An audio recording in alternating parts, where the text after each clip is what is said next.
নেই, যার জন্য আল্লাহর ঘরে আমরা দিতে পারছি না। যারা হজ করেছেন, ওমরা করেছেন, অনেকেই জানেন মক্কা থেকে মদিনায় যাওয়ার রাস্তা 450 কিলোমিটার, অনেক দূরে দূরে একটা করে মসজিদ।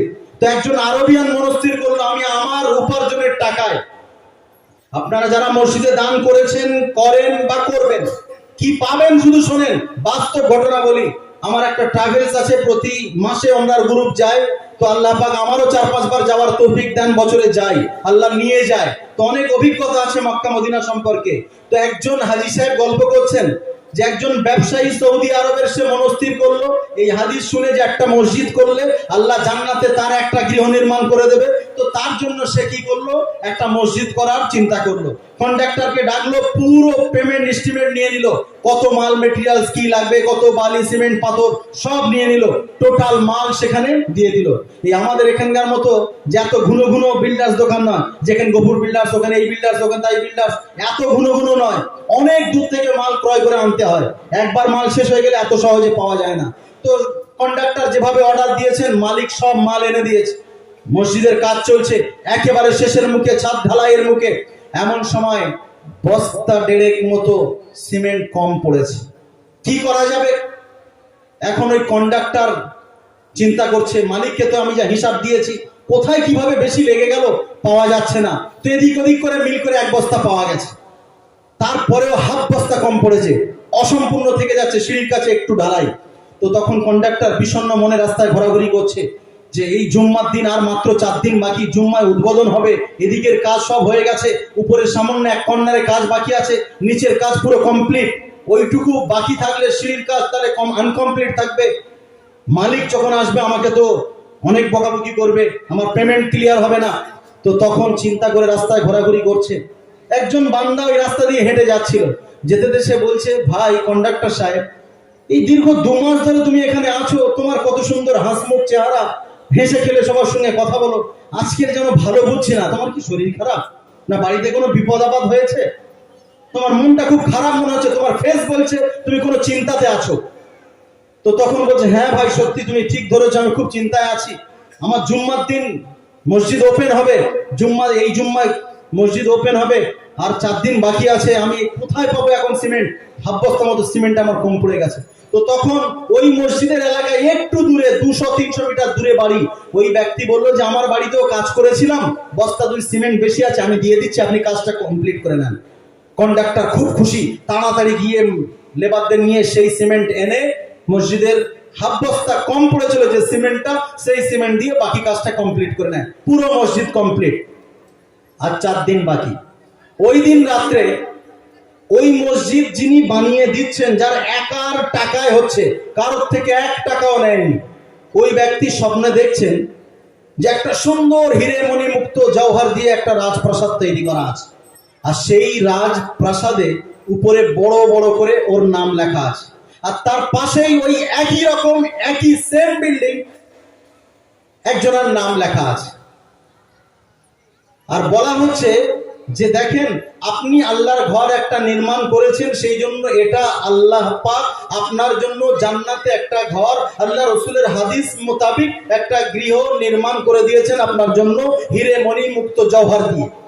আর আপনার পাশে যে ঘরটা দেখছেন, আপনার ওই মসজিদ নির্মাণ কাজে একজন সহযোগিতা করেছেন, সেই সহযোগিতা করার কারণে আল্লাহ পাক আপনার সমপরিমাণ রাজপ্রাসাদ একটা তার পাশেও বানিয়ে দিয়েছেন। তো বুঝে উঠছে না, মসজিদ তো আমার একার টাকায় হয়েছে, তাহলে আমার এত সহযোগিতা কে করলো?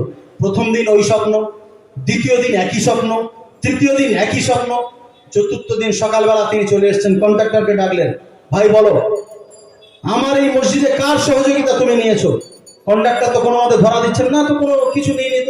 বলছে না, হতেই পারে না, আমি পর 3 দিন একই স্বপ্ন দেখছি যে আপনি আল্লাহর ঘর নির্মাণ করেছেন, তার জন্য আপনার নামের এই রাজপ্রাসাদ আল্লাহ পাক জান্নাতে তৈরি করে দিয়েছেন। আল্লাহ রাসূল বলেছেন, মান বানা লিল্লাহি মাসজিদান বানাল্লাহু লাহু বাইতান ফিল জান্নাতি মিসলু। আপনি একটা তৈরি করে দিয়েছেন, আল্লাহ পাক আপনার জান্নাতে সুন্দর তৈরি করে দিয়েছে।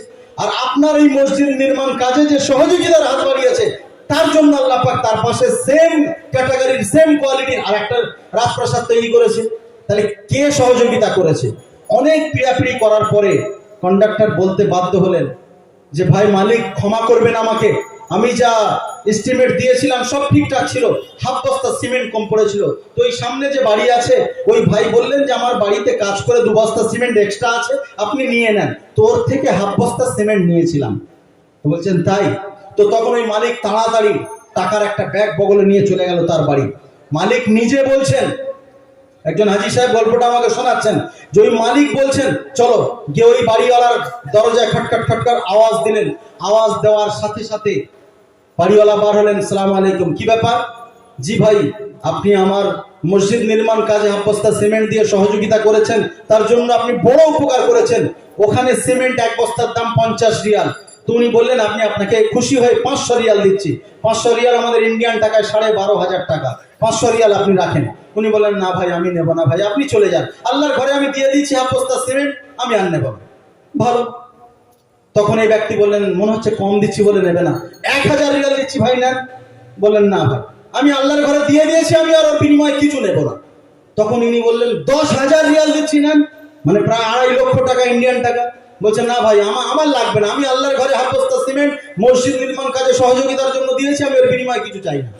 তো তখন ওই মালিক বলছেন আমি আপনাকে 50,000 রিয়াল দিচ্ছি, আপনি নেন। তাতেও রাজি না। 1 লক্ষ রিয়াল দিচ্ছি, তাতেও রাজি না। বললো 10 লক্ষ রিয়াল দিচ্ছি, ওই হাফ বস্তা সিমেন্টের দাম, ওইটা আপনি আমাকে বিক্রি করে দেন। বলছে এর বিনিময়ে আমি আপনাকে কিছুই নেব না, ওটা আল্লাহর রাস্তায় আমি দিয়ে দিয়েছি, আর ওর বিনিময়ে কিছু চাই না। যখন খুব পিড়াপিড়ি করছে তখন ওই গরিব অসহায় শ্রমিক মানুষটি বলছেন, ভাই সাহেব, আপনি আপনার একার টাকায় একটা মসজিদ নির্মাণ করেছেন, আল্লাহ পাক আপনার উপর খুশি হয়ে আল্লাহ রসুলের হাদিস অনুযায়ী আপনার জন্য জান্নাতে একটা রাজপ্রাসাদ তৈরি করে দিয়েছেন।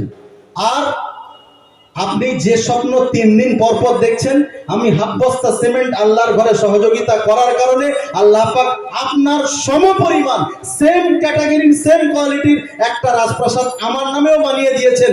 আপনাকে যেটা বারবার বলা হচ্ছে যে আপনার মসজিদ নির্মাণ কাজে যে সহযোগিতা করেছে তার জন্য এই বিল্ডিংটা, তো আমি হলাম সেই ব্যক্তি। তো যে স্বপ্ন আপনি 3 দিন দেখেছেন, ওই স্বপ্ন আল্লাহ আমাকেও 3 দিন দেখিয়েছেন, অতএব ওর বিনিময়ে আমার আর কিছু লাগবে না। এর দ্বারা একবার জোরে বলা গেল না সুবহানাল্লাহ? যে একজন একা একটা মসজিদ নির্মাণ করে দিলেন, আল্লাহ রাসূলের হাদিস অনুযায়ী সে একটা জান্নাতের রাজপ্রাসাদ পেলেন। আর একজন সামান্য হাফ বস্তা সিমেন্ট দিয়ে সে একটা সেম ক্যাটাগরির সেম কোয়ালিটির জান্নাতে হিরেমণি মুক্ত জওহর দিয়ে খচিত একটা রাজপ্রাসাদ পেয়ে গেল।